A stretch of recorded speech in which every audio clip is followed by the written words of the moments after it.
जब कोई महिला लंबे समय से ट्राई कर रही होती है कंसीव करने के लिए, तो ओवुलेशन के बाद से लेकर के पीरियड्स आने तक उसके दिमाग में दिन और रात एक ही बात चलती रहती है कि इस बार उसने कंसीव किया होगा या नहीं किया होगा। वैसे तो पीरियड्स मिस होने के बाद प्रेगनेंसी का पता लगाने के लिए प्रेगनेंसी टेस्ट करना ही सबसे अच्छा तरीका माना जाता है, लेकिन पीरियड मिस होने से पहले कुछ ऐसे खास लक्षण दिखते हैं जिनके बारे में हर महिला को पता होना चाहिए। कुछ ऐसे लक्षण हैं जो कि बहुत ज़्यादा ज़रूरी हैं।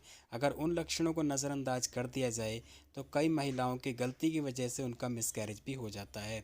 नमस्कार दोस्तों, स्वागत है आप सभी का हमारे यूट्यूब चैनल tanvi.com में। दोस्तों, आज के वीडियो में आप लोगों को पीरियड मिस होने से पहले ही प्रेगनेंसी का एक खास लक्षण बताने वाला हूं जो कि हर महिला को पता होना चाहिए। ये लक्षण अगर ना पता हो तो महिला कोई ना कोई गलती कर देती है और जाने अनजाने में अपनी प्रेगनेंसी को खुद से ख़राब कर लेती है। आगे बढ़ने से पहले आप लोगों से रिक्वेस्ट है, वीडियो अच्छा लगे तो वीडियो लाइक ज़रूर करें, ज़्यादा से ज़्यादा शेयर करें फेसबुक पर, व्हाट्सएप पे, ताकि हर महिला तक वीडियो पहुंचे, उसको भी जानकारी मिले, फ़ायदा मिले। तो चलिए शुरू करते हैं।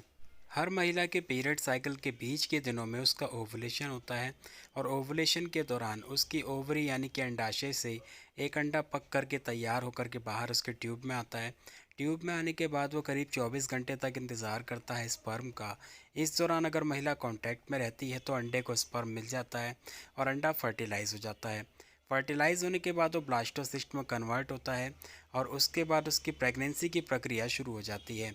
दोस्तों, यहाँ पे एक चीज़ आपको बताना चाहूँगा, जब ब्लास्टोसिस्ट बन जाता है तो उसको 5 से 6 दिन लगते हैं नीचे आकर के बच्चेदानी की दीवार से इम्प्लांट होने में, यानी कि चिपकने में।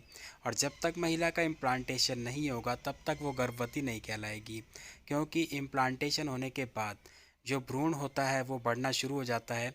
पूरे 9 महीने तक वहीं पे बढ़ता है और उसके बाद महिला की डिलीवरी होती है।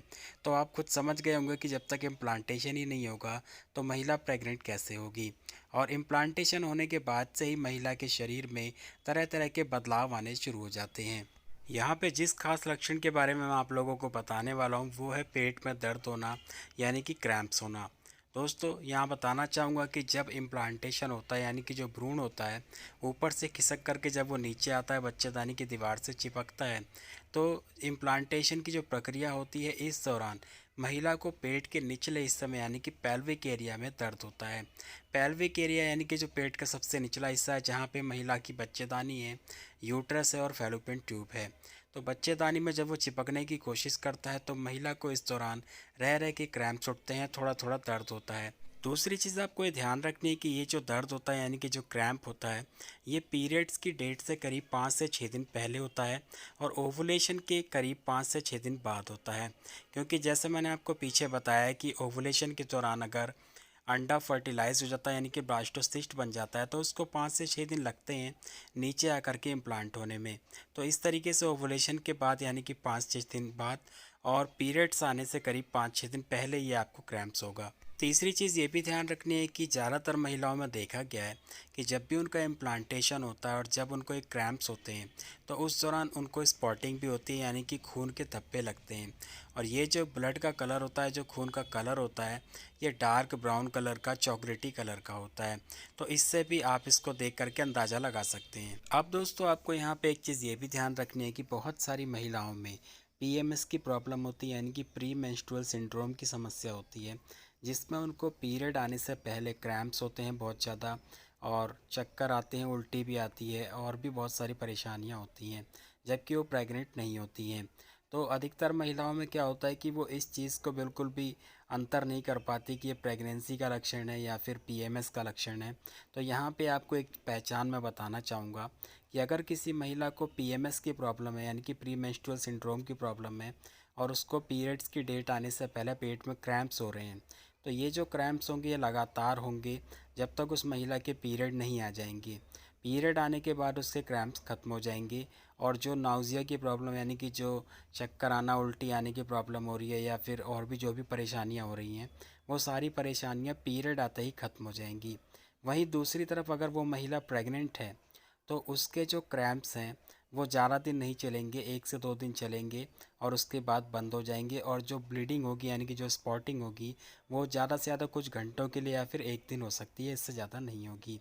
दूसरी चीज़ ये कि उनमें जब इम्प्लांटेशन हो जाएगा उसके बाद उनके अंदर नाउजिया और वॉमिटिंग, इस तरह की यानी कि जो उल्टी आना, चक्कर आना, जी मचलाना और भी बहुत सारे लक्षण जैसे कि भूख लगना, ये सारी चीज़ें बढ़नी शुरू हो जाती हैं। तो दोस्तों ये जो लक्षण मैंने आपको बताया पीरियड मिस होने से पहले प्रेगनेंसी का और प्री मेंस्ट्रुअल सिंड्रोम का, ये दोनों ही लक्षण हर महिला को पता होने चाहिए ताकि वो अपनी प्रेगनेंसी को सेफ रख सके।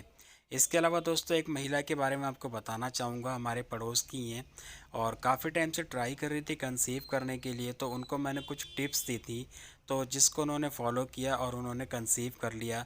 लेकिन जब उन्होंने कंसीव किया था यानी कि जब उनको कंसीव हुआ तो उन्हें पता नहीं था और उनके साथ सेम यही प्रॉब्लम हो रही थी, क्रैम्प्स हो रहे थे और उनको भी हल्की हल्की ब्लीडिंग हो रही थी। लेकिन उनकी ब्लीडिंग का कलर ज़्यादा डार्क भी नहीं था, थोड़ा लाइट था। तो उन्हें भी यही लग रहा था कि पीरियड्स आने वाले हैं और वो तो पीरियड शुरू करने की दवाई भी लेने वाली थी। और हुआ क्या कि उनके सिर में भी काफ़ी ज़्यादा दर्द हो रहा था। तो उन्होंने मुझे कॉल किया कि ऐसे ऐसे मुझे प्रॉब्लम हो रही है, मुझे कोई मेडिसिन बताइए जिससे कि मेरे पीरियड शुरू हो जाएं और सर में दर्द है वो भी ठीक हो जाए। तो मैंने उनको बोला कि आप प्रेगनेंसी के लिए ट्राई कर रहे हो, आपको कोई मेडिसिन नहीं लेनी चाहिए। तो मैंने कहा मैं आपको एडवाइस नहीं करूँगा इस मेडिसिन को लेने के लिए, और एक बार आप जो है अपना प्रेगनेंसी टेस्ट करके देख लीजिए। लेकिन वो प्रेगनेंसी टेस्ट करने के लिए तैयार ही नहीं थी, उनको तो बिल्कुल यकीन ही नहीं था। वो तो कहती जब इतने सालों में अभी तक नहीं हुआ तो अब कहाँ से क्या हो जाएगा, और मैं नहीं करूँगी प्रेगनेंसी टेस्ट, अगर नेगेटिव आया तो मुझे और ज़्यादा टेंशन हो जाएगी। इसलिए वो प्रेगनेंसी टेस्ट भी नहीं कर रही थी। तो मैंने उनको बोला कि ठीक है, अगर आप प्रेगनेंसी टेस्ट नहीं करना चाहते आप थोड़े दिन वेट कर लीजिए और अगर पीरियड्स नहीं आएंगे तो आप डॉक्टर से कंसल्ट करके इसके लिए मेडिसिन ले लीजिए। तो उन्होंने बोला ठीक है मैं देख लेती हूँ। तो उन्होंने जैसे तैसे करके करीब एक हफ़्ता क्रॉस कर दिया और एक हफ़्ते बाद भी जब उनके पीरियड्स नहीं आए तो उन्होंने जो है फिर प्रेगनेंसी टेस्ट किया और प्रेगनेंसी टेस्ट में एक लाइन डार्क थी, एक लाइन हल्की थी। क्योंकि शुरुआती दिनों का प्रेगनेंसी टेस्ट था तो उस दौरान एचसीजी बॉडी में कम होता है, इसलिए एक लाइन डार्क आई थी, एक लाइन हल्की आई थी, लेकिन इसे पॉजिटिव ही कहा जाता है। तो उनको खुद यकीन नहीं था, उन्होंने मुझे कॉल की तो मैंने उनको बताया कि आप प्रेग्नेंट हैं और फिर भी उनको यकीन नहीं हो रहा था। तो मैंने कहा आप जाके डॉक्टर से मिल लीजिए, डॉक्टर आपको बता देंगे।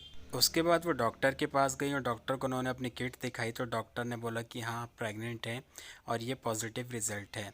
तो उन्होंने बोला कि डॉक्टर मुझे यकीन नहीं है। तो डॉक्टर ने बोला ठीक है, अगर आपको लगता है तो हम दोबारा से प्रेगनेंसी टेस्ट कर लेते हैं। तो डॉक्टर ने फिर उनको अपनी किट दी और उस किट से दोबारा टेस्ट किया गया तो वहाँ पे भी सेम वही रिज़ल्ट था, एक लाइन डार्क थी, एक लाइन हल्की थी।